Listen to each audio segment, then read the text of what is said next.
Thank you, gentlemen and dimes.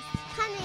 I have fantastic news, everybody. My literary masterpiece, Life of the Party, which you have not read yet, will now be available in audiobook form. The Hopefuser called and said he thought it was a great idea because the pre-sales are going so well. So if you haven't already, please go to BertCast.com and pre-order your copy of Life of the Party. Pre-orders determine how well a book does overall, and if you tweet me a copy of your pre-order, I will follow you, I will favorite you, I will do your podcast, I will buy you a beer. Ask anyone in Edmonton or in Pittsburgh. I'm still on tour. Nashmantucket, Tampa, Irvine, Philly, Des Moines, Dayton, Phoenix. My show Trip Flip airs every Wednesday night on Travel Channel at 9 p.m. with a new episode. Today's guest, a man that needs absolutely no introduction. One of the greatest human beings on earth, Duncan Trussell. This is the Bertcast. Wanna have a trampoline?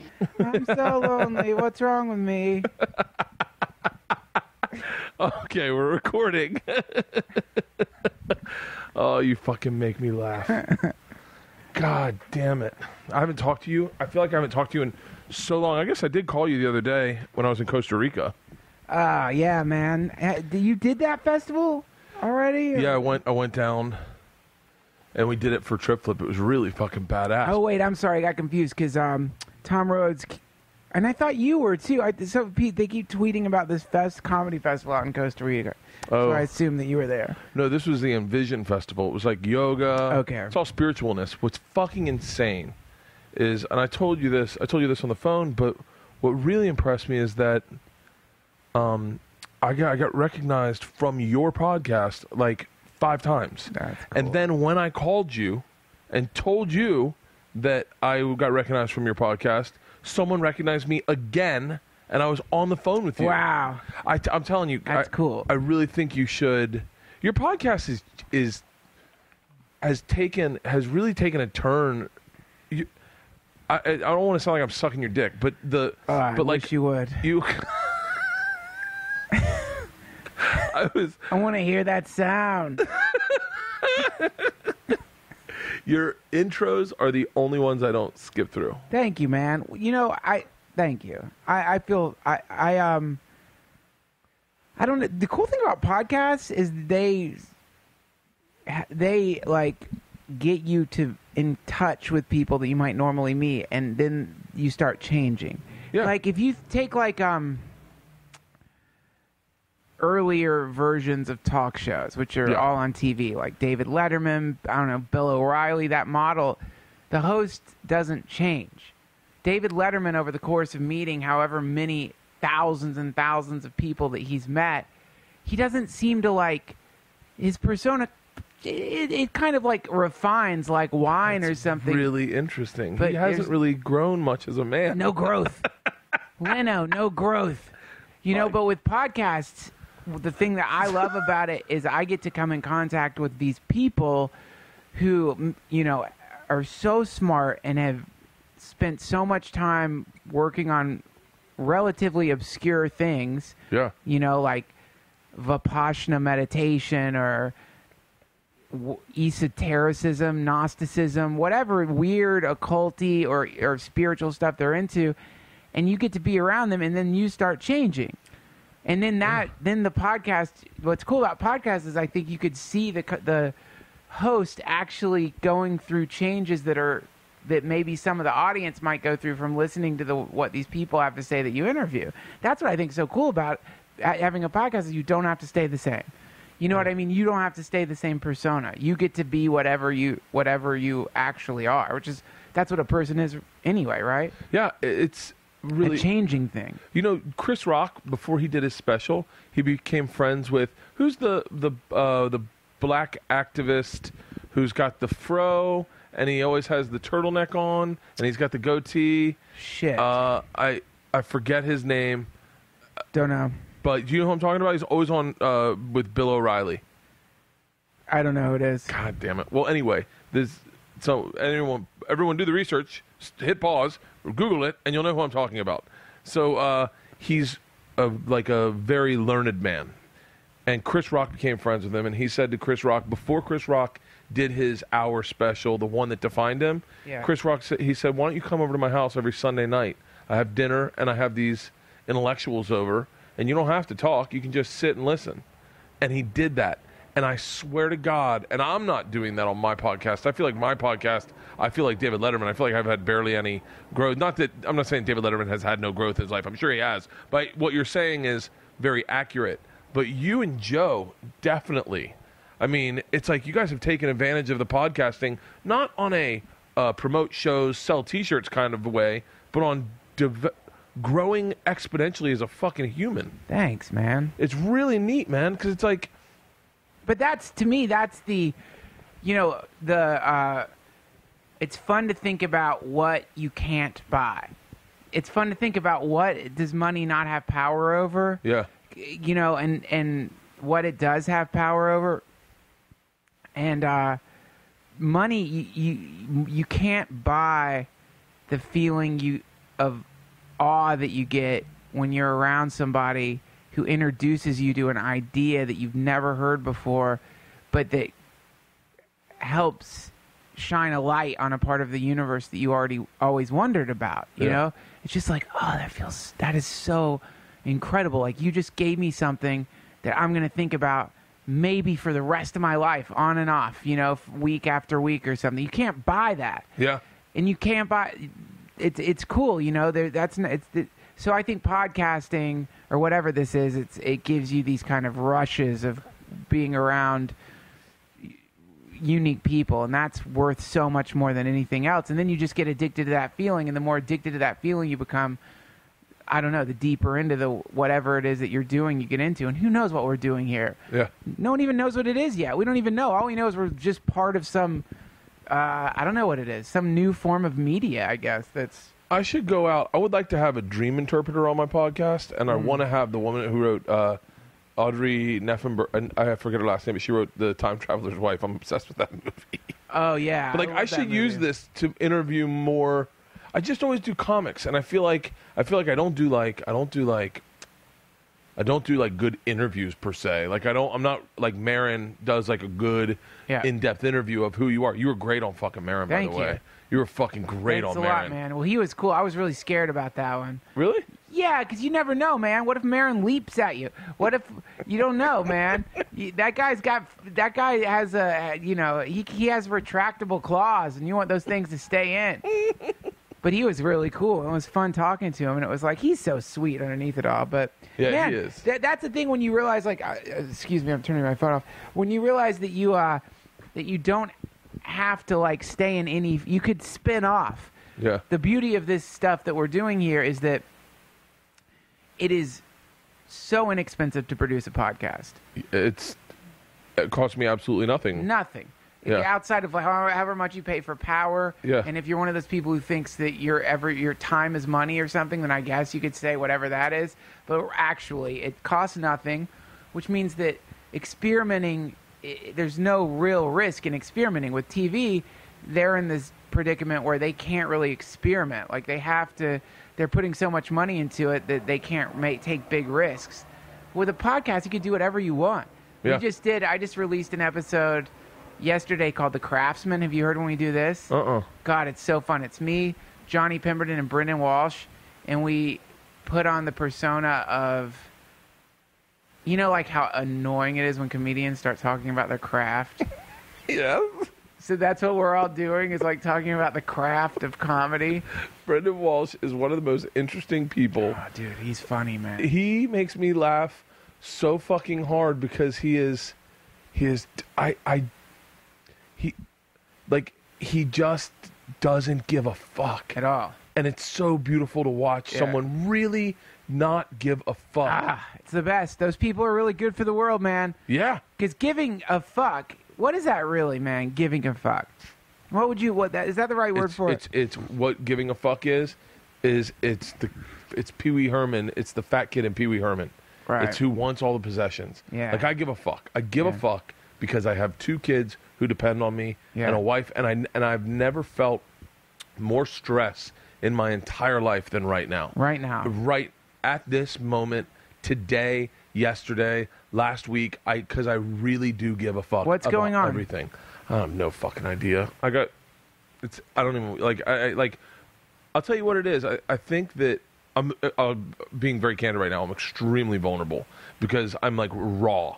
Like someone said something to me last night, and I was like, I'm just giving you a heads up. I have no filter. I'm very raw. So like you're gonna get an answer you're probably not ready for. We were at some dinner last night for I don't know. Anyway, I feel like I have flares go up in my head all the time, like flares of worry. Like Priscilla's a perfect example. Yes. So she started limping again on one of her legs, and we've spent a great deal of money on this dog. Yes. She's had 2 ACL surgeries. She's had on both legs. She had both knee replacements on both legs, and she's limping again. And I start obsessing about it. Yep. It's like, and then I can't shut it down. And then the book is stressing me out because I'm afraid that writing a book about yourself just seems like this really catty self-promotion machine of like, I wrote a book about me? Like, Right. who the fuck do I think I am? Like, and I feel like people will look at that and go, how dare you? Like, and I'm doing stand-ups, so I'm talking about me all the time. Yes. And I feel like I'm just this fucking shameless self-promoter, and it really kind of whittles me down to just being a phony because I don't really actually believe I'm that great. So then I just lay in bed going, I'm a big fat phony because all I do is talk about Bert and how fucking great I'm the party machine, whatever. Yes. And so I'm fucking all caught up in that, and I've been grinding my teeth a lot. I wake up with anxiety attacks at 4 a.m. every fucking night, and it just starts spiraling, and it's because I give a fuck about all this shit. I was like, I went to that Envision Festival, and I was like, God damn it, man, there's so much shit in this universe that can get me in touch with me. I need to learn how to meditate. I really need to learn how to meditate because I gotta fucking pull this away. Let's do a meditation. I don't know how to. Let's do one right now, and people listening can do one too. A mindfulness meditation. Very simple, man. Very simple. Okay, so just sit back. I know you have a microphone in your hand. It's kind of uncomfortable. You need a mic stand? No, I could hold it. Okay. Just sit back. This is, if you guys want great meditation techniques, Jack Kornfield, A Path with Heart. That's what I'm extracting this from as I remember it. You just sort of sit back. Just take a big, deep breath.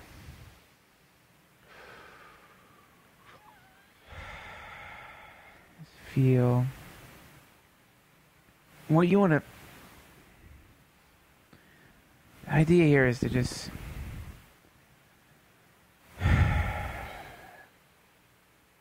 you want to start feeling your body.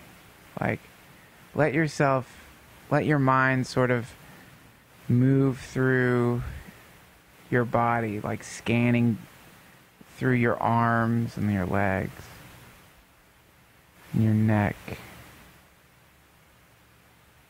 Like any place where there's tension, just notice it. Don't try to change it, but just notice, like, oh, my neck's tight. Look at that. My chest feels tight. And wherever you can, just bring a little space into that place where you're kind of tight. And keep taking deep breaths.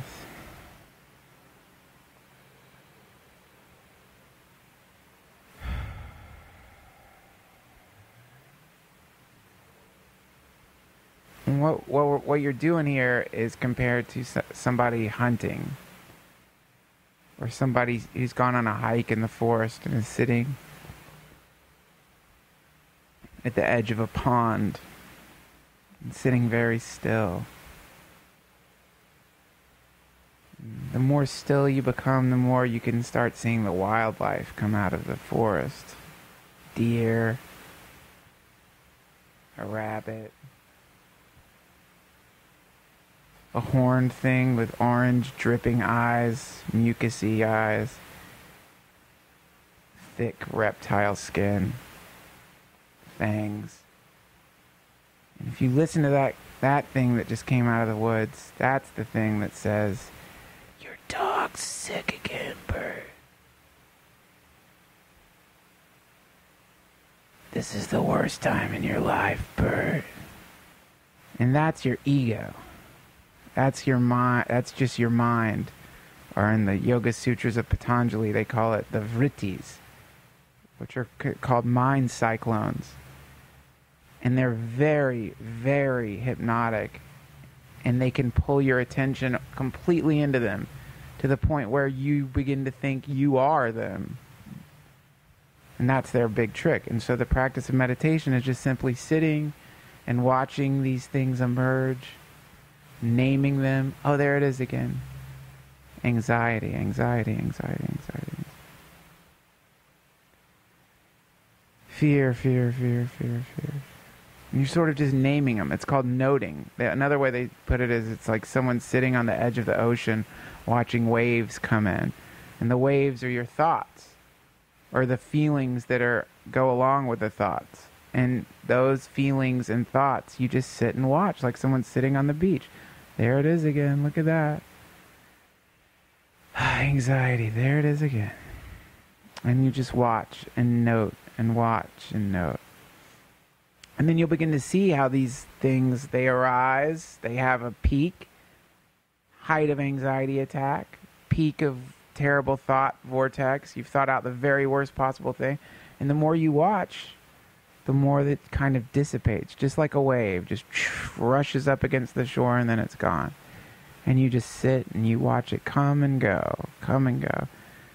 And that's meditation, that's mindfulness. So right now, as you're sitting, we'll sit first quietly for a moment. Just sort of let your thoughts come in and watch them go. We'll just do that for a moment, a minute.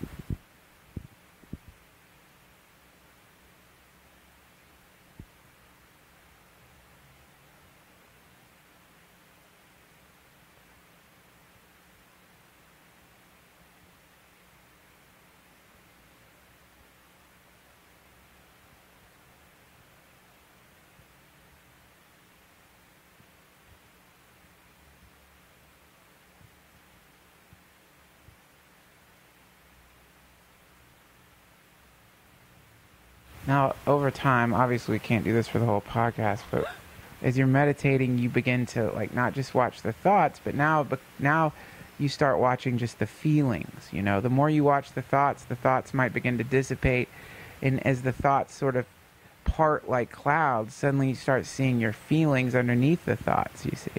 And that's where it gets really interesting. And this is what Pema Chodron recommends, which is called get rid of the storyline. So instead of getting caught up in why you're feeling the way you're feeling, oh, it's because of Priscilla, or all the other stresses that a person experiences when they have a family, you cut away all the narrative, and now you just sit with the feeling itself and watch that feeling. What is the feeling? Now you're just naming the feeling. Fear, whatever it may be. You just start naming the feeling. Does it have a color? Does it have a shape? You begin to watch the feeling minus the storyline. And what, over time, you begin to realize is that you are feeding the feeling by recreating the storyline that usually involves worst outcomes, usually involves fixation on the past or some terrible future. And the less you do that and the more you just sit with the feeling, honestly, not trying to avoid it, just fully feel the thing itself, it starts to change. It starts to change or dissipate. And underneath that feeling is bliss. Underneath that feeling, in the same way when it rains in LA and all the smog gets pushed down into the gutters for a second, all the stressed out actor farts, all the angry burps from half-baked network executives 3 inches away from blowing their brains out, all that stuff just gets and goes into the gutters for a second, and suddenly LA looks like the Garden of Eden. In the same way, this true self that we all have is covered by this smog of thoughts and feeling patterns that we are creating, just like someone threading a necklace. And the more you stop creating it, the more that you just sit there with the feeling, then suddenly you start coming in contact with this thing underneath it all that you forgot. And quite often the first thing people will think is, shit, where have I felt? I feel like a kid. This reminds me of when I was a kid. That's what they'll think. God damn it, this is that same blissful feeling. Holy shit, man. That was fucking really helpful. Cool, man. Dude, Cornfield, Jack Cornfield. Check him out, man. A Path with Heart. He's got all these great meditations in there. A Path with Heart? A Path with Heart. Oh, it's I'm so good. I'm getting that on my Kindle now. You will love it, man. And it's just so simple. Because, with Buddhism and with this kind of stuff, it can get really, like, either flowery or it can get, like, just too woo-woo. But he just breaks it down in the most simple way that's very compassionate. Like, of course you're suffering. Of course you're feeling like this.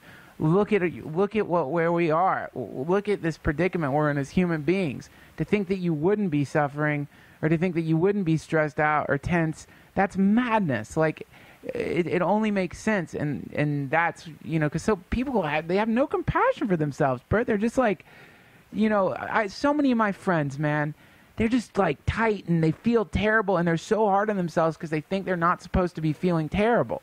Yeah. Like, what's wrong with me, man? I must be failing. I'm fucking lonely. I'm so goddamn lonely, or I'm so fucking scared that it's not going to work out. Whatever the thing is, it's like, yeah, that's normal. And you start having it's like if your dog starts limping, what do you do with your dog? You take the dog to the vet. You comfort the dog. You pet Priscilla. You do anything you can to make her feel better. But when you start limping as a person, when inside you start getting a limp or you start getting a whatever the thing is, so many of us are like, fucking pussy. Yeah. Just shove it away. You shouldn't feel like that. You never treat a dog that way. Yet somehow we treat ourselves with a complete lack of compassion and a completely ignoring our symptoms, completely ignoring what's going on with us because somehow we feel like we're supposed to be fucking John Wayne or something. And all that really does is it compounds the problem. The moment you just turn around and face it and admit, like, yeah, I'm fucking terrified, man. You know what I mean? That's what it is. When you said to me, when you started that meditation, at first I was like, in my head, I was like, I can't fucking meditate on a podcast. And then I heard you say, there's no rules. I was like, yeah, there's no fucking rules. Yeah. There's no fucking rules. And then I put the mic down and I had my arms and you were like, acknowledge your body. And I swear to God, my arms were locked up like I had been knocked unconscious. You know, like when you see a guy get knocked out and his arms stiffen up? Yeah. My arms were stiff, and I was like, oh, let's relax them. And then you were like, what about your neck? And my neck relaxed. And then I looked at all those fucking problems that I'm dealing with. I just kept thinking, I want the deer and the bunny to feel safe, because I kept seeing that serpent come out of the woods. Yeah. And I was like, that deer and bunny are like George and Isla. Like, that's my daughters. And I was like, these fucking serpents aren't fair, man. And I was like, get back in the fucking woods. I see it slither off back into the woods. It's amazing, man. I'm getting that fucking book. I feel so much better. I was like, I came in here, I was like, I think I'm having a stroke today. Yeah. And now I'm like, I'm not having a fucking stroke.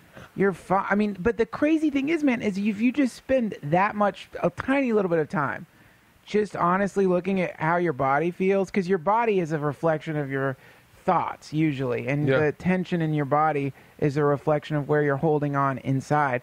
And just, if you just acknowledge it and think, oh, wow, look at that, I am kind of stressed. It's like immediately you can relax. Immediately.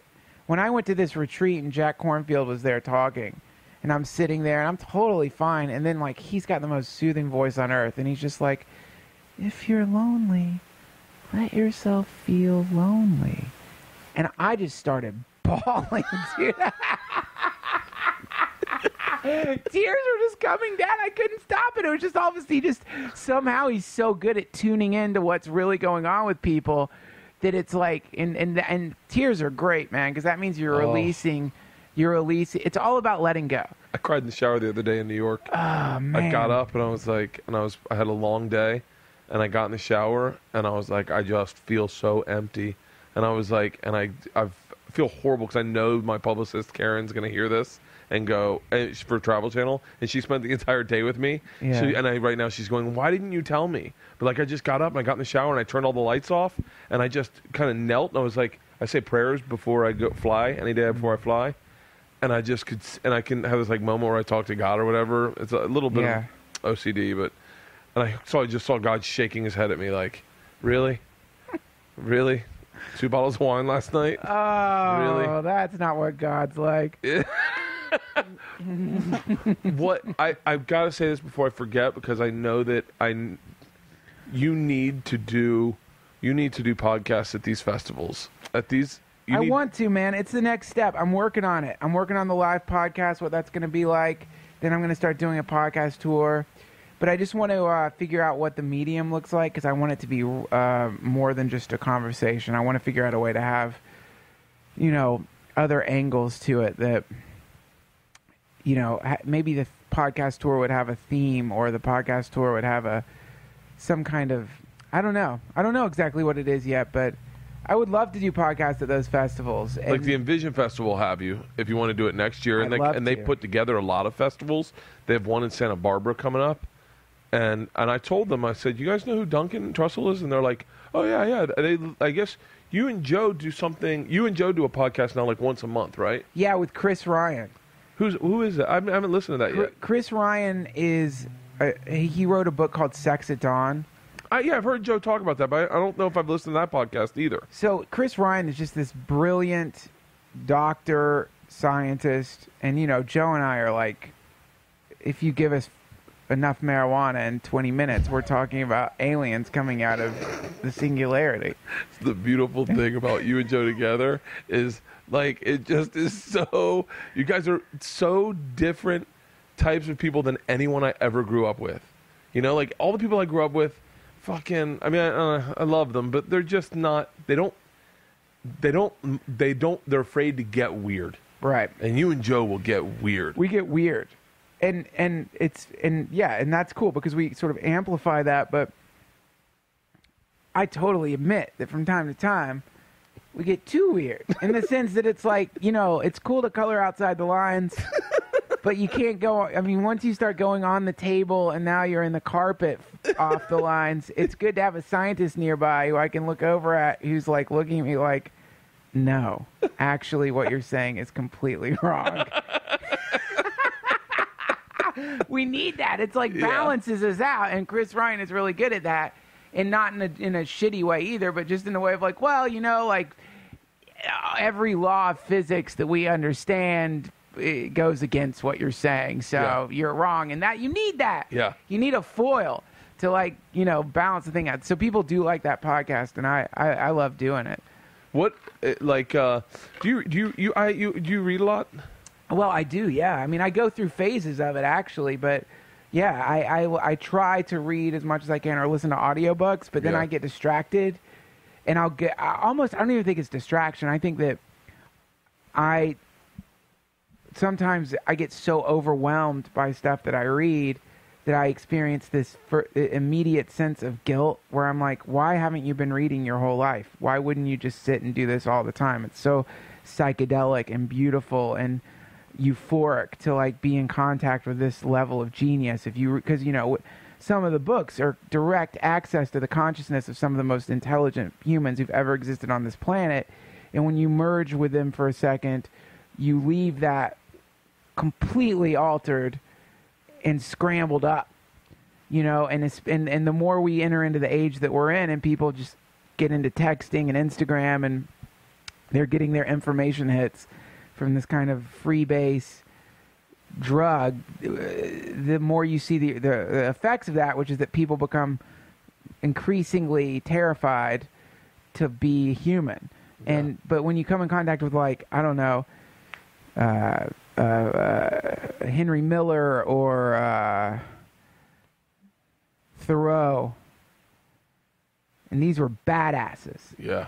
They'd probably just get arrested now if they, or they'd just put a gun in their mouth. Maybe, I don't know, because the world would seem so scared or so empty to them. Maybe, I don't know. That's a negative thing to say, but when you come in contact with those men, you're just transformed.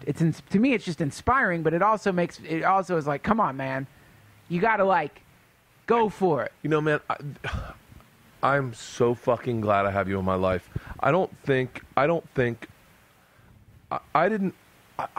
felt this. You just said something that blew my mind when I understood what you said. The idea that I have fucking Ayn Rand in my living room. Yeah. Wanting to tell me something about life and I just walk by her every fucking day. Yeah. Or the fact that Ernest Hemingway is sitting in my living room or is fucking mind-blowing. Yeah. And that I walk past him every single day and go and find out what's going on with Flight 370. Yeah. And just watch Billy fucking what's his name on Hollywood fucking bullshit. What's going on with Gwyneth Paltrow?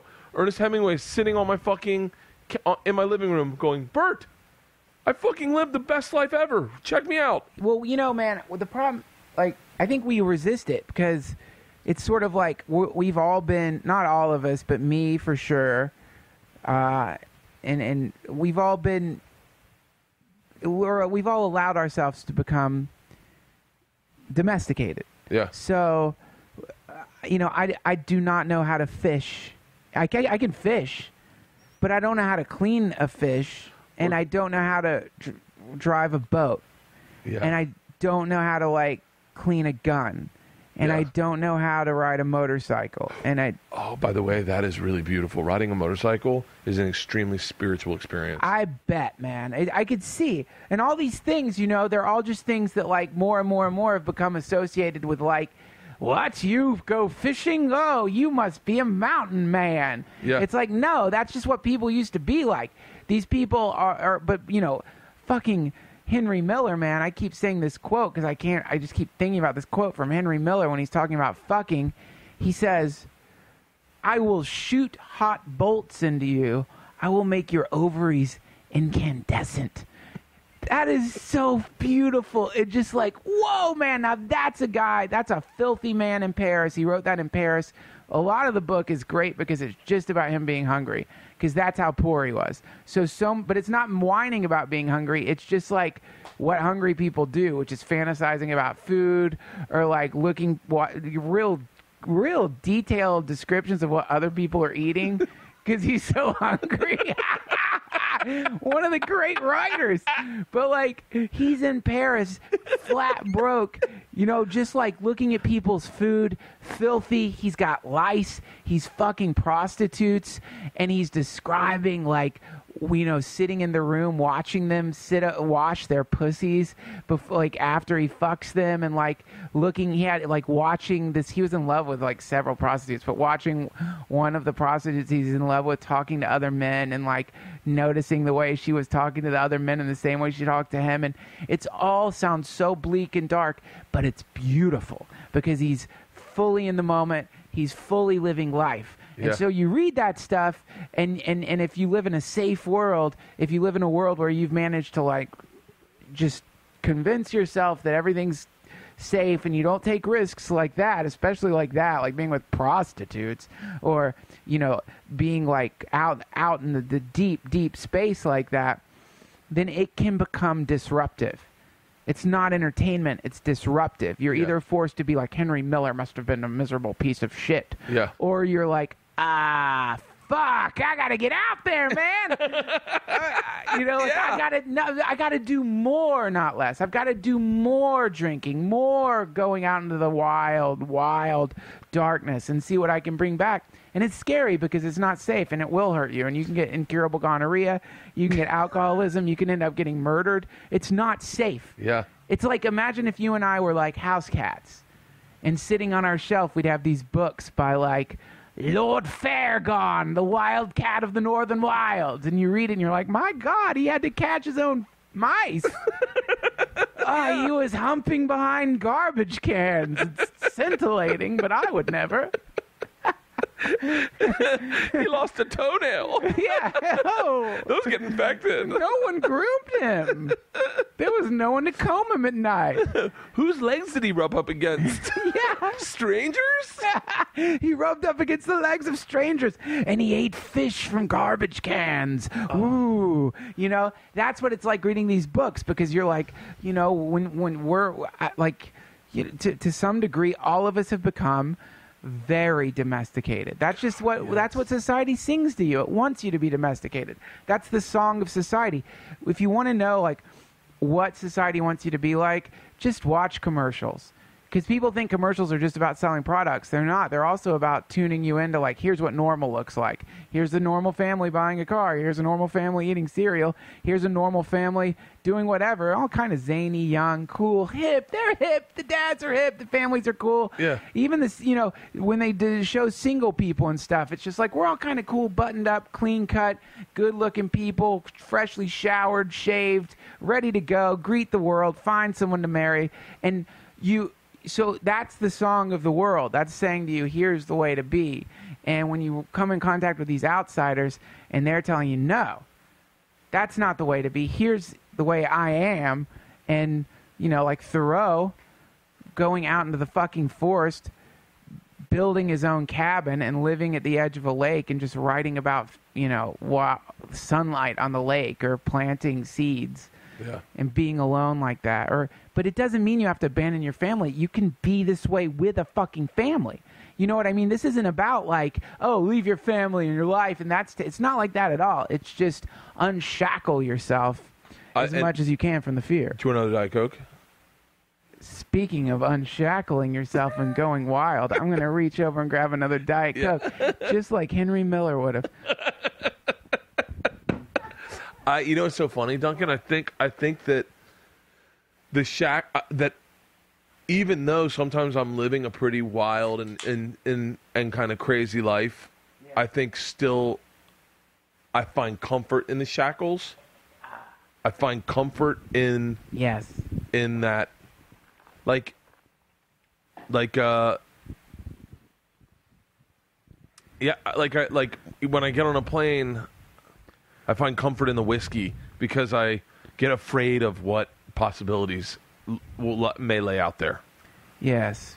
Yeah, man. I think that comfort can be your friend.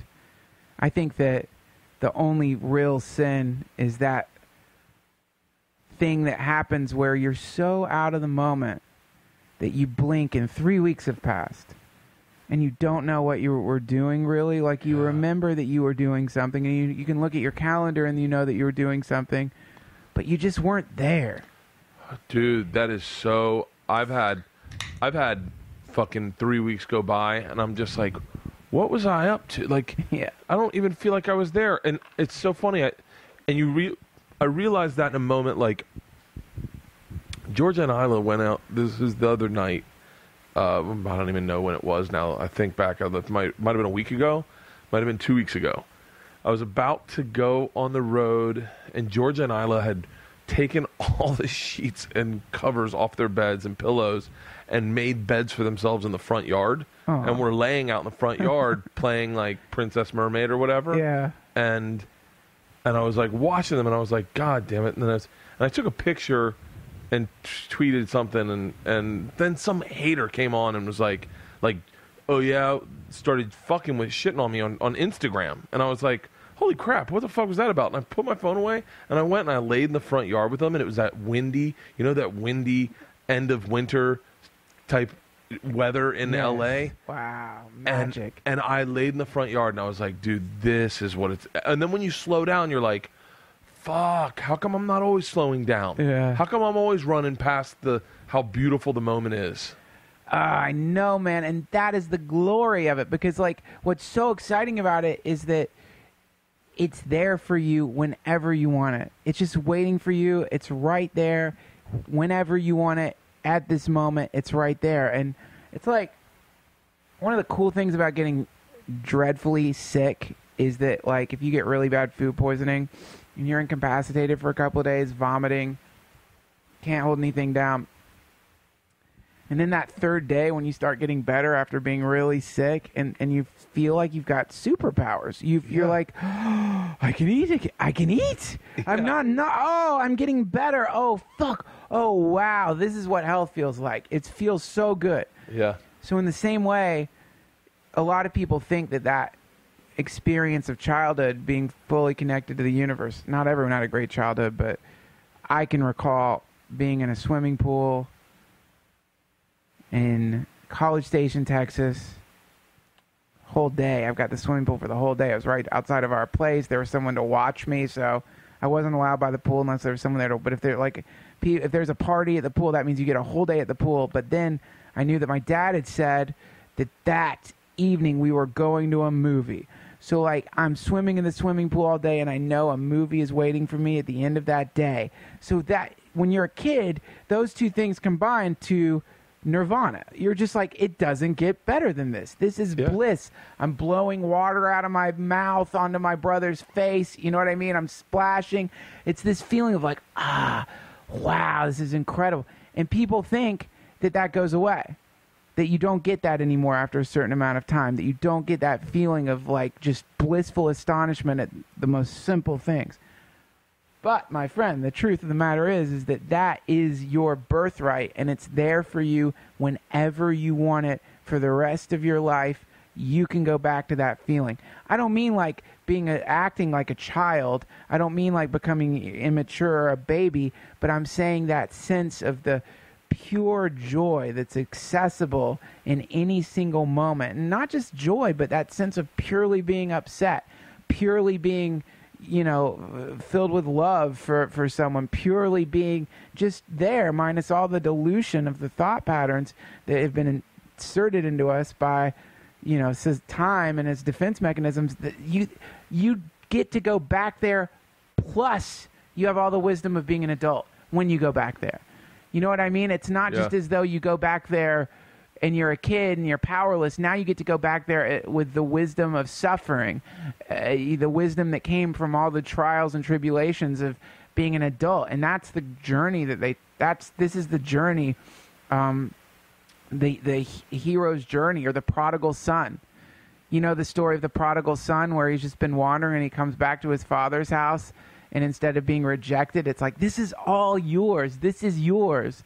It's the story of finding out that when you thought that you were a beggar, that in fact you're a king who got amnesia and got lost in the filthy world. But now you get to come back again, and now you get to appreciate this gift of life and this gift of the moment. Whereas when you're a kid, even though you're in it and you're loving it, you don't necessarily have the same thing that you get those moments where you're like, I'm out here in the front yard and the wind's blowing and I'm here with my daughters and this is the Garden of Eden. This is heaven. What could be better than this? Nothing. How could I buy this? You couldn't. There's no price on it. You couldn't sell that for $17 trillion. No one would be able to create that situation. No human, anyway. And so it's like, those moments, they're there for you for the rest of your life. You just have to slow down a little bit and start working on yourself. I gotta fucking get that book. What's the name of that book again? It's called A Path with Heart by Jack Kornfield. I've got to get that book. I've got to start meditating, man. I feel so much better. Just that little 10-minute exercise. I feel so much more relaxed. Yeah. Like I was stressed because I got to go do the ice house thing tonight, and I just get stressed about that because I don't even know if I have any new material. Like what? Sometimes too much stand-up can make you, in my opinion, really kind of start just feeling like I was on stage in West Palm. I was like, really? Am I the most interesting person in this room? And it's like, why am I the one speaking? But I think it's just I'm so self-critical of myself right now. Yes. I am beating the fuck. You're at the end of your rope when the most logical solution to all your problems is a tattoo. You're like, I need to get a tattoo. That'll fucking clear things up. So I was like, get a tattoo, man. I've been seeing owls everywhere. I see owls everywhere. I'm in the dressing room at Rachel Ray, and there's a vase, and it's an owl vase, and it's like I'm seeing owls everywhere I go. And my wife's like, "It's your totem." Yeah. Find out what an owl's totem means, and it's apparently someone to watch your back or something. Oh yeah, man. Owls are wild creatures, beautiful raptors. They're cool, man. They're so interesting, and their heads spin around, and they make the strangest sounds. And you always feel lucky when you see one, too. Like, when you see one out in the wild, it's kind of like seeing a monkey or something. They're just so strange. Their luminous eyes. They're amazing predators, too. Oh. We did a falconry segment in Scotland, and they were like, yeah, we'll bring out a falcon, but you really want to see some badass shit? Let's bring out an owl. Yeah. And I was like, really? And they're like, yeah, I think it was like a wood owl or a forest owl. and this thing was huge and just, oh, fuck. It went, and it was like, not vicious, but it went after my sound guy's boom mic and ripped the boom off and flew off with it. Wow. Yeah, they're fucking interesting. When you see the expanse of when you see their wingspan and the amazing pattern that's on their wings when they're fully extended, and you imagine being a little mouse and looking up and this like, it looks like a flying tree is just descending on top of you with this sharp beak at the end, and you're about to become part of that thing's bloodstream. That's wild. How come we don't have more patterns? Like, like it seems like all animals have patterns. You know, like I wish we had like a pattern. I think it's our pattern is more like creatures that make shells, and we create this shell that consists of our friends and our home and our clothes and our job, and then that creates this pattern it's like humans live in this like shell that isn't just made of matter but is also made of family and friends and job, and it all forms this kind of, I don't know, it all forms this kind of pattern, and that's our pattern is our lives, and we're always like we're always excreting this shell in everything that we do. Like every action and decision that you make keeps making the same pattern in different ways over and over and over again. It's curious, and that's why you'll hear people say, it's just, I always end up in these terrible relationships, or I always end up in this. It's because you're like secreting the identical shell over and over again like any other creature. Only you don't live in the sea, you live in some time-space continuum. You're like a time-space continuum mollusk spinning out a love shell. Time travel. Yeah, me too, man. I love time travel. I love the concept. Fascinating. My wife believes there's two types of people who like time travel movies and people who don't. And I am a fucking someone, you can give me the dumbest premise and it'll become a movie. Like The Time Traveler's Wife is not by any stretch of the means a dumb premise, by any stretch of the means, but just by the title itself, you think it's like a chick flick. So like but I saw it in a hotel room. I literally was like, I was on the edge of my bed crying. Did you read the book? No. Did you? In the movie, does he go back in time and jerk himself off as a kid? No. Does he do it in the book? Read the book.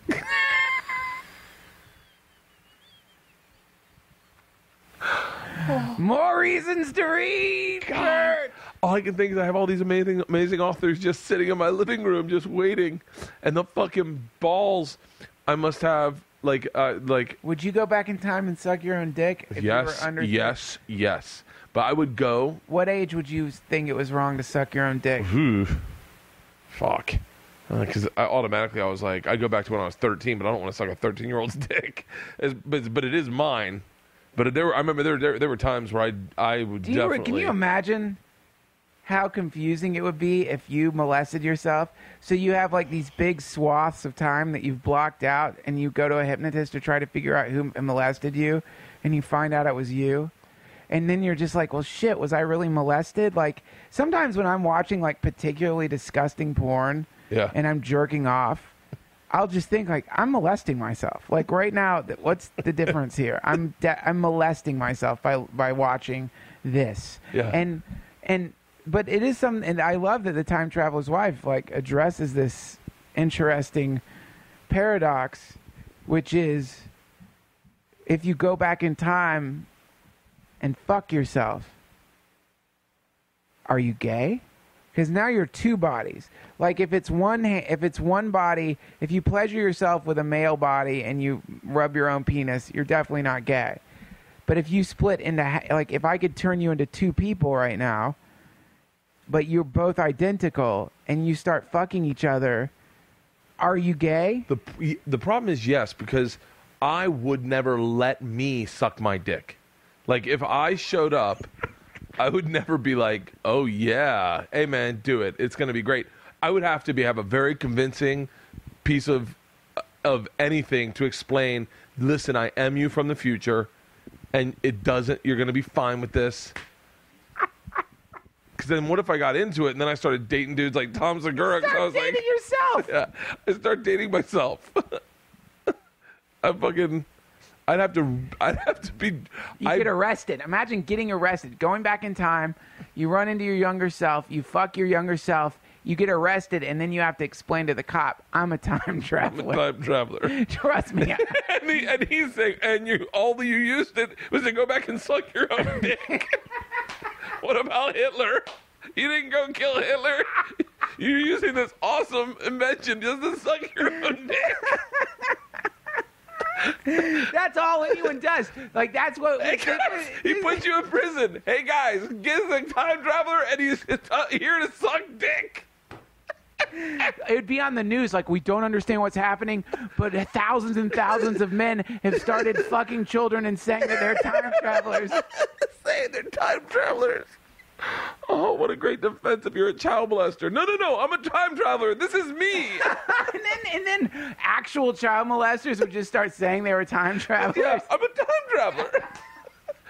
Oh, my God. Jesus, that's fucked up. Oh, my God. Oh, I am so fucking relaxed right now. I'm glad. You should go to a spa, man. I might. I got a conference call at 2:30. I have to pick up the girls at some point from school. But I might tap out and go to a spa today. Go to Burke Williams. I can't go to Burke Williams the same way I have a hard time going to therapy these days because the therapist I went to is really expensive, and all I could think was I'm just wasting money. And so like when I go to Burke Williams, I feel like I'm spending more money than if I could just go to like Happy Feet on Ventura and just that's. I think it's good from time to time to steam, man. You're right about that. I might go to Burke Williams. Like the combination of the steam and the sauna and then getting a massage, like somehow something about that. I mean, if you could do it, I'm not saying do it all the time, but it's good to get a massage, like to really like steam out at least once or twice every couple months. You know, it's good to do that if you can. I put on a sauna suit. There's a little plastic. Way. Yeah, I put on sauna suits all the time. I had one on before you came here. No way. I put on a sauna suit and laid out with Chris in the yard. Wow. Just sweats, just ripping off me, and it feels That's so cool. good. I didn't even know about those. I want one of those. Yeah, they're great. You get them. They have ones with hoods too now. I'll look it up. Yeah, you can get them at Target. Sauna suits and sometimes I'll put on a sauna suit and I'll jog. But I just love sweating. There's something very therapeutic about sweating. Oh, yeah. I would like to go to one of those sweat lodges. Fuck yeah. I've heard about this. There's this new thing people are doing. It's so weird. They take... I can't remember the name of the frog. It's not the frog you lick and trip out, but it's a poisonous frog.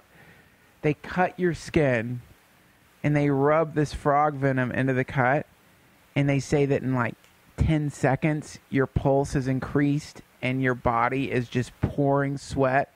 Like you have like a fever. Like you've poisoned yourself. Yeah. And you get this quick, just incredible illness. It only lasts an hour, 30 minutes, but you sweat. I think you might puke, but it just purges all the toxins out of your body. And at the end of it, you feel so good because you've gotten all the shit out of you. And this is like an ayahuasca too. You know, you vomit and have diarrhea. Like you throw up and you like... In all of these, like, shamanic, or a lot of the shamanic rituals that involve sweating, sweat lodges, some form of purification, something to get the toxins out of your body.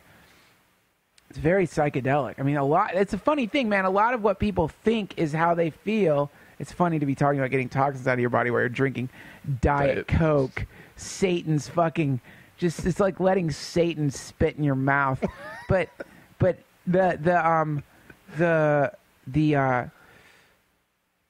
a lot of what people think is that maybe depression, or a lot of what people think is like just a normal part of their personality, is actually having being toxified. Yeah, I realized.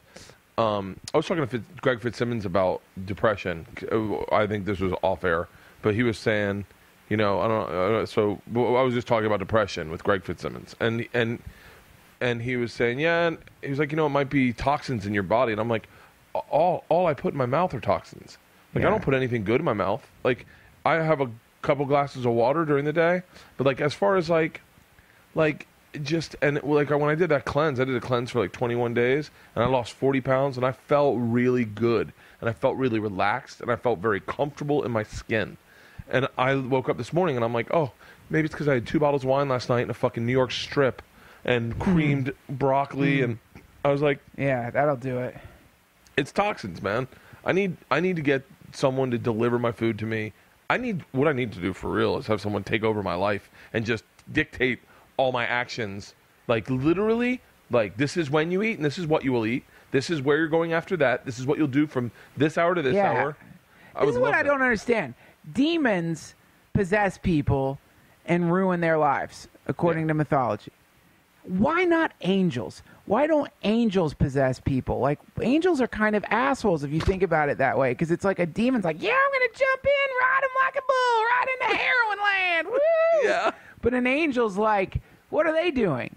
If demons can possess us, why can't an angel jump into our body for a month? Yeah. And at the end, you've got a 6-pack, you've only been eating rice, you've written all these beautiful letters to friends. Why not? Yeah. Why can't an angel just right the boat? They're snobs. They're like shitty snobs. Like, come into us. Yeah. I want to get possessed by an angel. I would love to get possessed by a athletic angel that doesn't come right away when it fucks. I'm 41 and I'm still dealing with that. That's why, that's the reason, one of the main reasons I don't cheat on my wife is because I would let down a woman. I would be so embarrassed if I just hopped on them and showed them what I do now. Like I would be fucking so embarrassed. You gotta it's tricky, man. You gotta that is the usefulness of those thought patterns, right? Isn't that the one time those negative thought patterns can come in handy, is if you can just summon on a nice burst of dark memory. But then who wants to be having sex and contemplating some dark thing? Yeah, that is so horrible. And it's like I refuse to do it now. Now I just do. I last however long I'm going to last, and I don't try to hold back. So I'm like, what am I holding back for? Like, I want to enjoy it. I want to really drink it in. I want to be in the moment. Like, I don't know why it takes her longer. I hope to God she can't fucking hear me. She's in the garage right now, and she's connected. She's coming walking in, going, "You weren't so amazing this morning." But yeah, it's amazing. It's amazing because all my memories of sex was thinking of puppies with their heads cut off and nuns, and it's fucking. I want to just. I wish I could go back and be me and just be in that moment and enjoy losing my virginity. I didn't enjoy it at all. If I think about puppies with their heads cut off or nuns, I'll come instantly.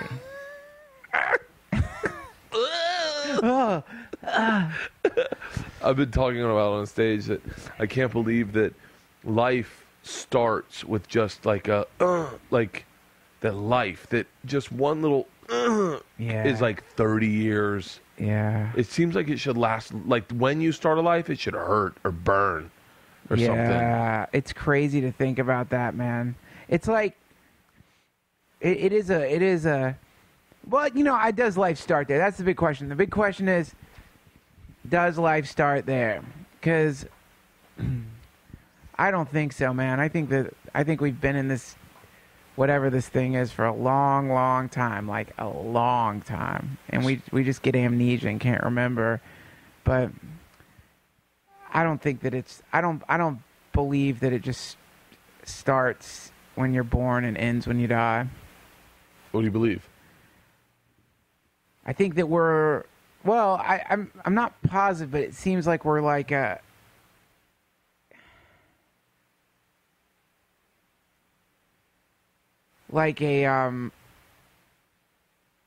It's very difficult. It's weird to explain it, but it's like if you picture a wheel, and at the center of the wheel you have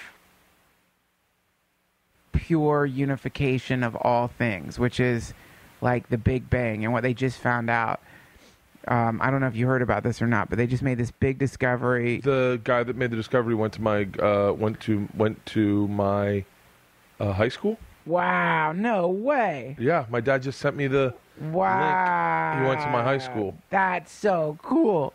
That's a really amazing discovery, because what that means is, or my very rudimentary understanding of it is that it means that at one point, everything that we are, everything that exists right now was a tiny, tiny, tiny mote of compressed somethingness, right? That's what the Big Bang was. What was the, I'm looking for the email from my dad. God damn it, who's Dotto? Jesus Christ, I fucking hate. What did he came up with something? What was it? He had a prediction that would, John Kovac. It had something to do with these gravity waves that would exist moments after the Big Bang, and if they could show that these things were there, then it would somehow point in the direction of inflation, or the idea that things went from a very tiny, infinitely small thing to an infinitely big thing in seconds, creating this, I don't know, gravity waves. I don't understand it at all. Yeah, I didn't really understand it either. I got we had the same math teacher though. God, he must be puffed up right now. Oh God. He has a new theory known as cosmic inflation. That's what happened to his head when he heard one of his students figured out about cosmic inflation. When we went to an all-boys Catholic high school. Wow. So that just, I mean, I would love to have fucking known this guy. He went to the Tampa Jesuit in the 80s. The theory went a long way to explain how the universe sprang into existence, but had never been proven until this month. Kovac, who graduated from Jesuit and eventually ended up at Harvard Smithsonian Center for Astrophysics in Cambridge, led a team that announced that they had found gravitational waves, evidence that less than a trillionth of a second after the Big Bang, the universe expanded faster than the speed of light. The speed of light, yeah. That's insane. I see thoughts like that. Thoughts like that can get me into like a spiral laying in bed. Like when I start really thinking about life and death and I love that you think that everything that is already here and we just jump back in it and we go back in the loop. Yeah. I love that theory because I can't think of a finite life. I can't think of and you die and nothing happens afterwards. I need to know that I'm coming back. That's why I cried at the end of the movie, This Is the End. I haven't seen it. Oh, I'm not going to spoil it for you. It's so good. It's just so good, but it's like I get bummed out to think, oh, and so I just go in a box where they burn me? Like, shut up. No. Like, think of that owl and the way that the patterns on its wings look, right? When it stretches them out.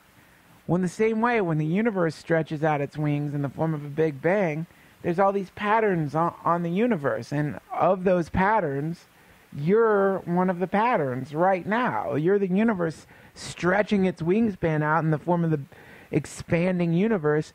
And you're on that wingspan as Bert Kreischer, this pattern, this beautiful thing that's happening and was always going to happen in that compressed little tiny whatever that thing was before it all exploded out. You were in there too. The precursors to you were. Everything was already in there in the same way that in that lucky little sperm that worms its way into your wife's ovaries, right there was like what the physical form of your child, and to the point where they're saying now that they can use DNA to actually get an idea of what a person's face looks like just from scanning DNA. That's how far it's coming. Compressed in that weird little bit of computer code in that little helix was how you were going to look. And in the same way, in that tiny, tiny little mote of potentiality, you were already there. And here you are now. And to think that you're not going to be here forever, I just can't imagine that. It's like, yeah, are you going to be the same? No. This shit is always changing. I mean, it's, god damn it, compared to, what things must have looked like billions of years ago, things have changed dramatically, but that doesn't mean that you cease to exist. It just means that you have a radical transformation again and again, Yeah. I mean, come on. Let's just deal with the fact that we're immortal. I mean, the problem is that the form of immortality that we are isn't appealing to people. The form of immortal that we are isn't appealing to people because it involves the temporary annihilation of our physical form. So people get weirded out by that because we're so attached to the physical form. Yeah. So everyone freaks out, but it's like, that can't, you think just because your physical form is gone that you no longer exist? Come on. By the way, almost had an anxiety attack in the middle of that. Like when you got at one point, my stomach just dropped and I went, oh God, I'm going back in a spiral. Let's do a breathing meditation.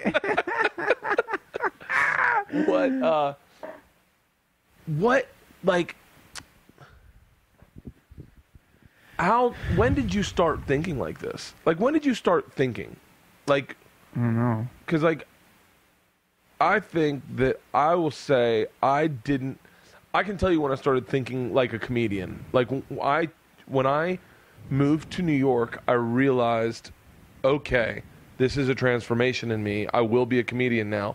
Everything I will do is I will try to find funny in everything, Yes. and I will see everything with a surprise at the end or a story or a log line, and my reflections on life in the past will always have a comedic tone. And I remember that transformation. I was like 25 years old, and I was like, this is it. I'm going to be a comedian. When did you start thinking? Were you always this kind of deep, or was it like mushrooms or? Man, I don't know.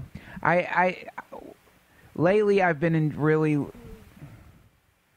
I think just I've run into like some pretty interesting people lately who have sort of. I mean, I don't know. I just think I feel very lucky, man. I'm just friends with like Raghu Marcus, this guy who runs Ram Dass's foundation, and he's always helping me.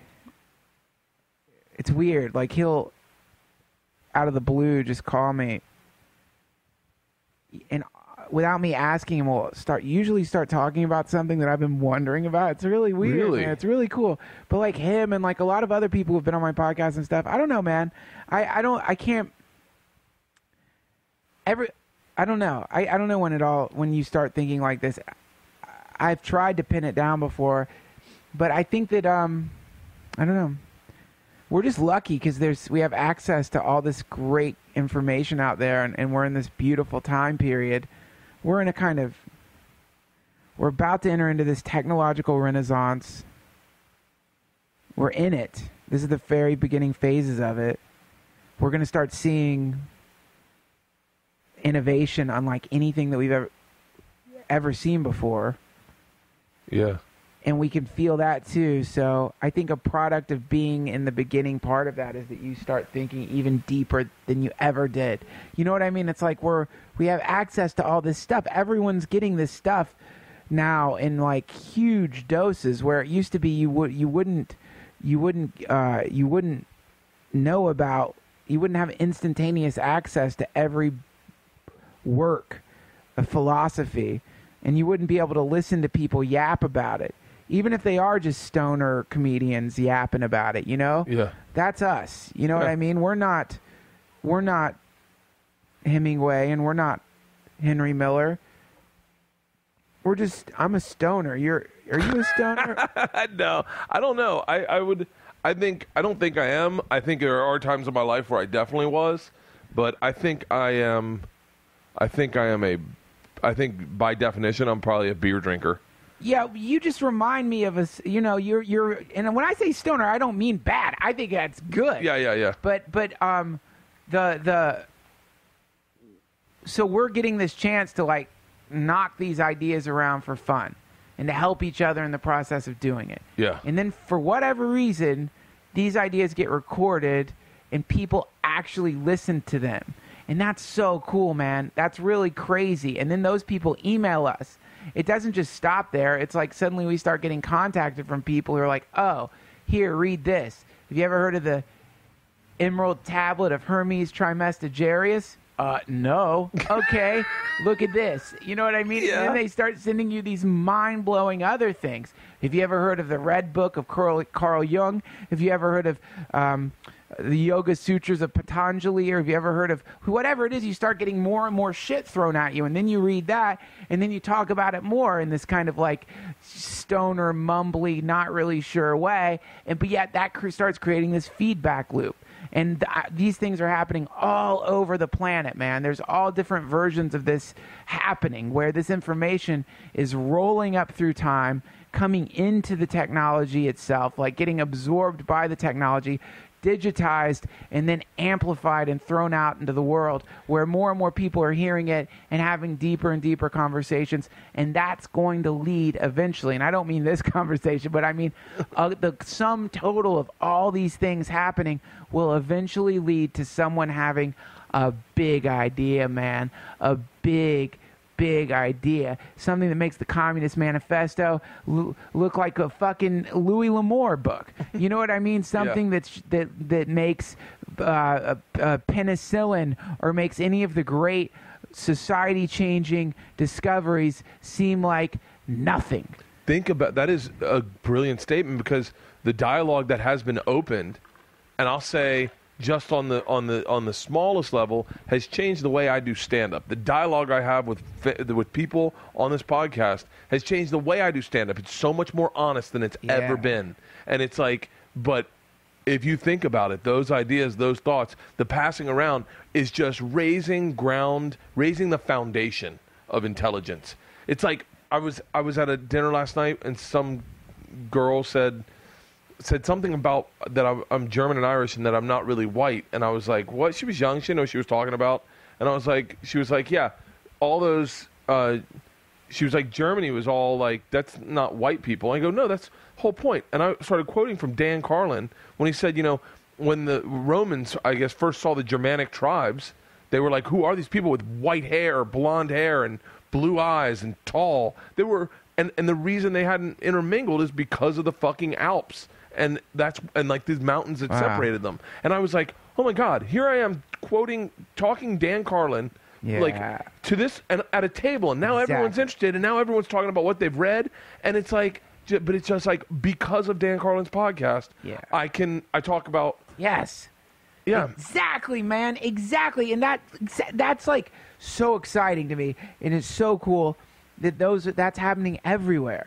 And that's what podcasts are, and that's not just podcasts, man. It's just this like entertainment's getting like so much better and deeper. I don't know if you've seen True Detective or. I have not. I have it all TiVo'd. Oh, it's so good. Really? It's so good, and the ideas that they're getting out with that with that series are deep, heavy duty Nietzschean ideas, and it's beautiful and honest. And I don't think that those kinds of series were possible very long ago, because those, like, you couldn't get that shit on network television, because network television, you'll still get in trouble if you say pussy. Yeah. Like you say, I don't know if maybe you can say pussy, but you know what I mean? Network TV is still terrified of everything. And this medium has notoriously been the medium for ideas, for like talk radio. Yeah. Talk radio has always been the medium for putting out your conservative view, your liberal view, your scientific view, your view on sex, and now lines of communication are opened up so like unclogged arteries going to the heart, and people are getting ideas, and through it blows my mind. Well, yeah, like I had Amber Lyon on my podcast. She's into psychedelics. She's a CNN Emmy award-winning journalist. Went to South America, took ayahuasca, then spent a year studying shamanic medicines, mushrooms, taking psychedelics, and now she's starting this website called reset.me, which is a website to get information out about plant medicines, which is the way that you say psychedelics now, instead of just say, because there's so many loaded terms, and it really is a medicine. But when you consider the idea, here's where it gets trippy. Oftentimes people will ask these shamans, where did you find ayahuasca, this insane combination of a bark and a root? The bark, I can't remember which is which, or bark and a vine.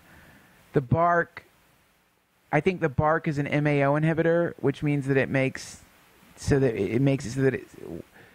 DMT, which is in the vine, can pass through the blood-brain barrier and go into your brain. Like, if we had DMT here and I fed it to you, you could eat it and you would have no effect because your digestive system keeps it from going into your brain. But if you took an MAO inhibitor and took the DMT, then you would trip out. And MAO inhibitors, I always see that it was on. If you are taking an MAO inhibitor, do not take this medication. Don't take this because it'll go into your brain too fast and it can fuck you up. So that's why it's really serious to not take certain medications on an MAO inhibitor because it means it'll just pour into your brain.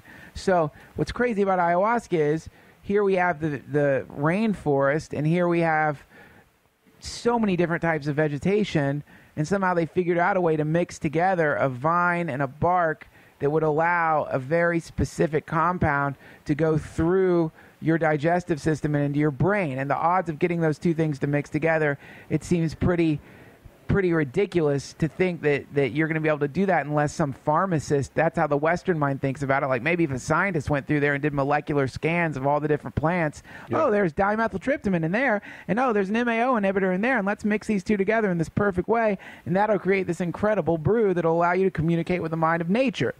Well, when you ask shamans, well, how did you guys figure out about this mix? They say, oh, the forest told us. The forest talked to us and told us that if we want to make a call to the soul of nature, here's the phone number. It's the combination of this bark and this vine, and you mix it together, and you get to communicate with entities that will transform you, heal you, and help repair any kind of psychic injury that's happened over the course of your life. And when you consider that, it's pretty wild to think that the forest talked to Amber Lion, and then Amber Lion came back to the United States, and now the forest is talking through her into podcasts and spreading Holy that stuff shit. all over the entire planet. That is insane. Isn't that insane, man? That's fucking insane. Isn't that wild to think that like technology is just as much a part of nature as nature is, and so that technology is this kind of flower growing off of the tree of time, and that it's growing up from the emerald jungles. You know, when you consider that it's just this information is pulsating through nature into these like wires and cables being transformed into fucking series of ones and zeros, which are then reassembled instantaneously by computer chips and blasted into people's brains. It's insane when you think about that. I mean, that is just psychedelic and trippy. And then when you consider that the information actually has the potential to make people change the way they're acting, to change. That's the idea that you can take ayahuasca and you basically are no longer an alcoholic or drug addict. Like you go and you repair that in your brain. Yeah. And then you come out on the other side and you're like, I'm good. I don't feel like drinking anymore. Yeah. I'm fine. Thank you. Yeah, it's cool. Thank you, Mother Nature. Thank you, Nature. You healed me. Yeah. Nature is so interesting because it can be so vicious, yet it's so selfless. You know, like it just gives us food without thought. It just grows watermelons and carrots and avocados.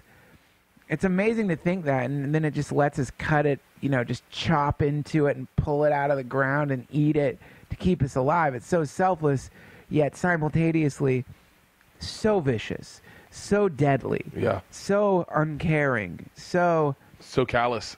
Think of that mudslide. Yeah. Think of that, like, you want to hear something crazy? That morning of the earthquake, Leanne was outside walking Priscilla, and she was standing on the grass when the earthquake hit. She said it was such a different experience than being in a house and hearing the go, go, go, go, go, go, go, go, go. Whoa. She said, all I heard was the rumbling of leaves, like someone was shaking the trees, and she goes, and I could feel the earth moving through my feet. Wow. And I was like, whoa. And she goes, it was like a religious experience. Wow. I was but I was in bed, naked. Like, I fucking jumped out of bed, ran into the girls' room, still naked. Is everyone okay? And they saw me naked. They're like, ah! Worse than the earthquake, man! And then I ran and I grabbed a shirt and put it over my junk. And I'm like, everyone, is everyone okay? Oh yeah, it is. No, those things are amazing, man. It really is. Really is. I'm starting to believe now more in medical marijuana. Like I always looked at it and I was like, oh, it's just people wanting to get high. I was like, I'm cool with that too. But now I start looking at it and going, you know, why have we put it in the closet for so long? Why aren't we looking into it? You listen to Sanjay Gupta and like families are moving to Denver to help kids with seizures. And it's like, why haven't? What was the fucking hold off? There's a whole story about that, about the various corporations that fucked it up. Really? Yeah, it's a corporate thing. It had to do, I believe it had to do with hemp. Something about how hemp was, it was maybe cotton or some other industry was competing with hemp, so they got lobbyists to make marijuana seem like this dangerous thing that makes black people or Mexicans kill white women. You know, it's just some ridiculous thing. There's a great book, The Emperor Wears No Clothes. It breaks down the whole ridiculousness of the marijuana prohibition, which is ending. They should have called it the Emperor Likes Hacky Sacks. It's very healing, man, and it's just it's so funny, you know, because I know hardcore sober people who take antidepressants every day, and they will tell you that you're a drug addict because you take marijuana every day. And so it's okay for them to take a very powerful substance that is increasing the amount of serotonin in their brain so they're in an altered state of consciousness, but that's okay for them to do every day because the drug they're taking was approved by the government. And that drug, by the way, and I've never been, like, I'm all for whatever anyone's got to do to get themselves by, but like, I mean, after witnessing Brody's kind of disembarking, like of reality, all because he just simply stopped taking the drug. Yeah, like that scares the fuck out of me. Well, I see it like, what if you have a chemical imbalance? Many of us have chemical imbalances in our brain. We have biocomputers surrounded by bone, and it's a meat computer, man. You bump into a hard drive the wrong way, and it's fucked up forever. How much more so for this thing inside of our head that's composed of it's a fucking quantum computer. We don't even know. It's so powerful, we don't even know what it's doing, but it's very powerful. So, and it can malfunction. And if it malfunctions and you're depressed all the time and miserable, do whatever you need to do to get out of that state of misery so that you can experience life and joy and really get the most out of this incarnation that you're experiencing. What I find vile and unthought out and backwards is when somebody who is self-medicating every day, either through an antidepressant or coffee. A lot of like evangelical sober people are totally addicted to coffee. Like, I'm completely addicted to coffee. Slurping back coffee all day long. It's like, God damn, man, that's fucking meth. I'm really sensitive to coffee too. Yeah. So if I have a coffee after like 2:00, I'm up all fucking night. It's meth. It's speed, motherfucker. Don't say you're sober. You're on speed. But the reason that you think you're sober is because the substances that you're taking to create very powerful states of intoxication are legal. So you're like some North Korean brainwashed fucking pig saying, as long as I take the drugs that my government says are okay to take, well, then I'm not doing drugs at all. I'm completely sober. These drugs that are coursing through my vein right now are legal, therefore they're safe. You fucking pig. You corporatist fucking brainwashed sheep pig. You're as much a junkie as anybody else, only you think you're not because your sweet government tells you it's safe. That's spooky, motherfucker. Now, if you stop drinking coffee, taking all forms of intoxicants, then talk to me about being sober. But I want to see you go full sober. I just get really annoyed when people judge you because you like to take marijuana every day because it helps you connect with the world and it enlightens you and makes your life. When I take marijuana, I get cleaner. My house gets really clean. Yeah. I exercise more. I'm more productive. I feel more connected to the world. I like it. It makes my life better, and I think it's my right to do it as much as I want, because it's certainly not it doesn't seem to be doing anything more than helping my life. I mean, at the very worst, I'm going to have to take a nap somewhere like in the afternoon. Like I'm going to have to take like an hour nap maybe because I feel so tired. Yeah. But then I'll wake up and feel great. So anyway, man, I think that it's just frustrating. It's very frustrating to think that it's an illegal substance that not only functions as a great natural antidepressant, but also helps kids with their seizures. It also seems to have, people say, I don't know if it's real or not, but they say that it helps cancer. There seems to be studies coming back. And it doesn't just stop with marijuana. People who've used ayahuasca multiple times it seems to have done something to their limbic system. They have more serotonin in their brain. Really? Yeah, and people who take mushrooms report like in the legal studies that they've done. I mean, obviously anyone who's done mushrooms will tell you that generally that it's helped their lives, but in the Johns Hopkins study, it came back where, up to a year later, these people are reporting lasting, profound, positive personality changes. And these are double-blind studies, peer-reviewed studies that are showing that these substances are so beneficial to us. So I get really pissed off. Sober people I don't get pissed off at.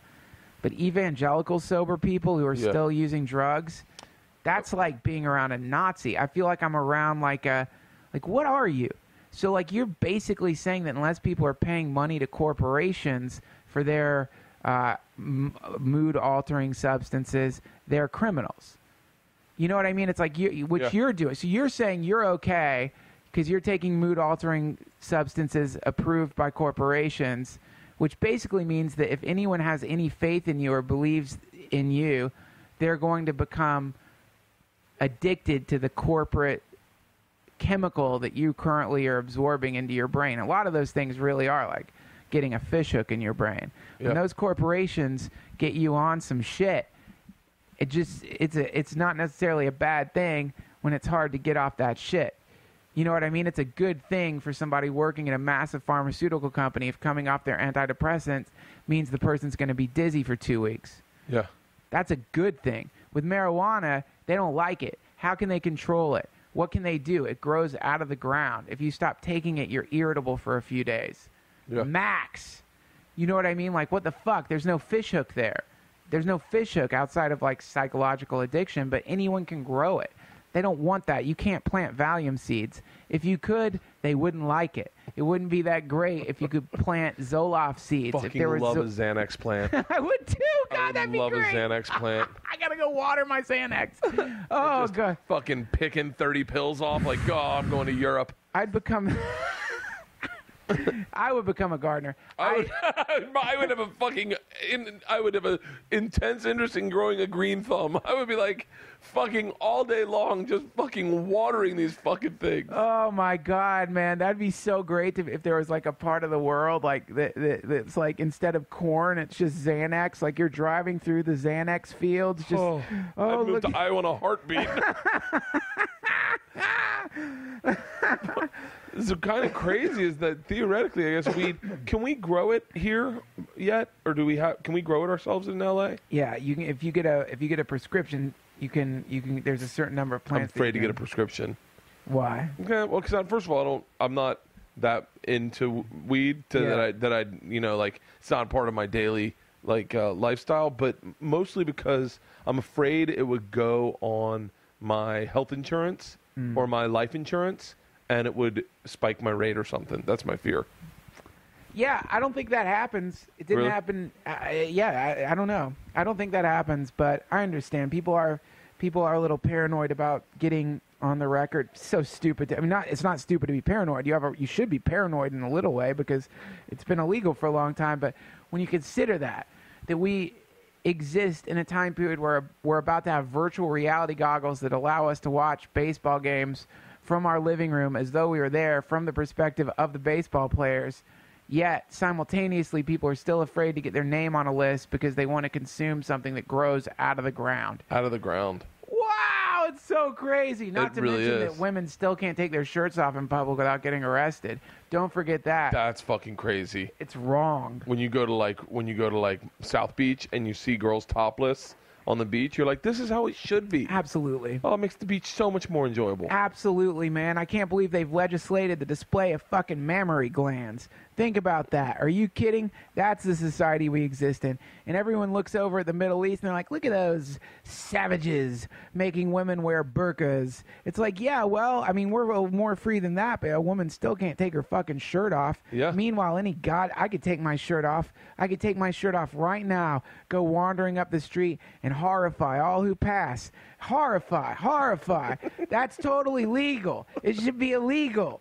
It should be both. If women can't take their shirts off in public, god damn it, men sure as fuck shouldn't be able to. Yeah. You know, like it's one way or the other. But the fact that that still isn't allowed, that's Looney Tunes, man. Oh, look, her tits. Ooh, look, a woman showed her tits. It's just fucking glands, man. And they are beautiful. And they should be appreciated. And they're fucking water fountains for babies. Can they be that bad? Isla said to me the other night, you're still sucking off your mama's teat. Yeah. I go, who told you that? I go, you must have heard that somewhere. She goes, no, I thought it. I go, no, you didn't think that. Someone said that. You're still sucking off your mama's teat. You're sucking off your mama's teat, Kreischer. Yeah, God, she that's said that fun. to me. I was like, what the fuck? Yeah. Her brain's unbridled. Do you think? Yeah, I mean that's amazing to think about the fact that our lips used to be wrapped around our parents' nip. Not me. Bottle fed. Yeah, because it's, this is one of the most fascinating things about racism. I had this conversation with, I fucking want to say it was a nurse or someone. So in the 70s, formula was because you had formula, that had to be better than what came out of your mom's tits. Yes. So all the rich white people all went to formula, and all the lower, like poorer people, breastfed. Well, come to the 80s, like 80s, 90s, everyone realized, well, shit, all these kids have allergies because they don't have the immune system delivered to them by their mom's tit. Wow. So all the rich white people went back to breastfeeding, but all the government programs started making Similac available for the poorer people to get. So all the poor people went over to fucking, no, I say Similac, but like to formula. And all the rich people are now breastfeeding. So if you go to like a poor person now, guarantee their kid was on formula. And all my kids were all breastfed. That's better. That's what I'm saying. We just went through this terrible period, reaction to industrialism, I guess, where everyone just thought people could do better than nature. Let's replace nature with formula. Let's replace nature with Xanax, And then the end result of it is that we've all got various allergies in all these different ways, My grandmother wouldn't breastfeed because they thought it was a sin back then to breastfeed. So they'd go into the hood and get a Puerto Rican breast milk and give my dad a Puerto Rican woman's breast milk. Wow. So there were women that just stayed milking like a fucking premium stallion. Wow. They just milked, and they sold their milk to white people. Man, what a crazy and beautiful dimension we're in. I'm so happy to be alive. It's just so fascinating here, especially in this time period. It's like, God damn it. It's just so exciting to think about what the things that are about to happen and are happening. Puerto Rican breast milk makes me happy to be alive. Shit, I have a fucking conference call. All right, man. Hey, listen, man, I'm being dead honest when I say this to you. Thank you so much for coming over today. I was in a bad spot when I was out front and I saw you. I was like trying to white knuckle it. You have changed my fucking day.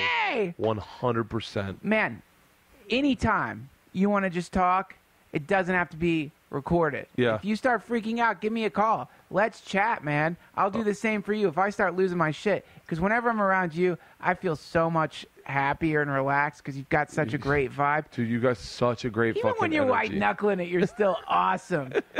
Yeah, man. Get that book. You're I going to will. love it. What's the name of it again? A Path with Heart. A Path with Heart. Yeah. Do you have anything you want to plug? I'll tell this to everyone. I know that if you subscribe to my podcast, you're almost certainly have subscribed to Duncan's. But if by chance you haven't, if you are my publicist, Karen, and you're listening to this, or Val, I have a bunch of publicists now, I feel like. But I know Karen tells me she listens to this podcast when she jogs around the park. subscribe to Duncan Trussell's Family Hour.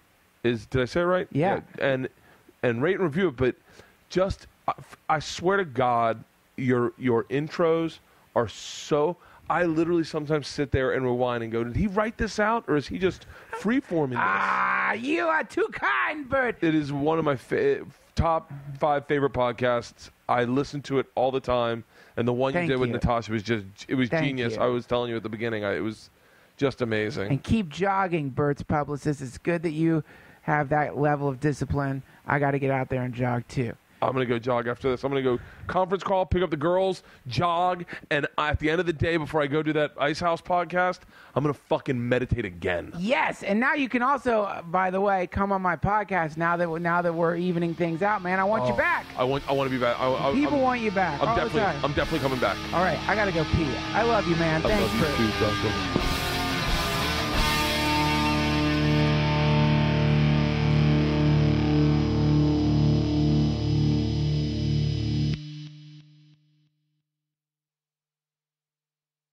This episode was brought to you by The Machine.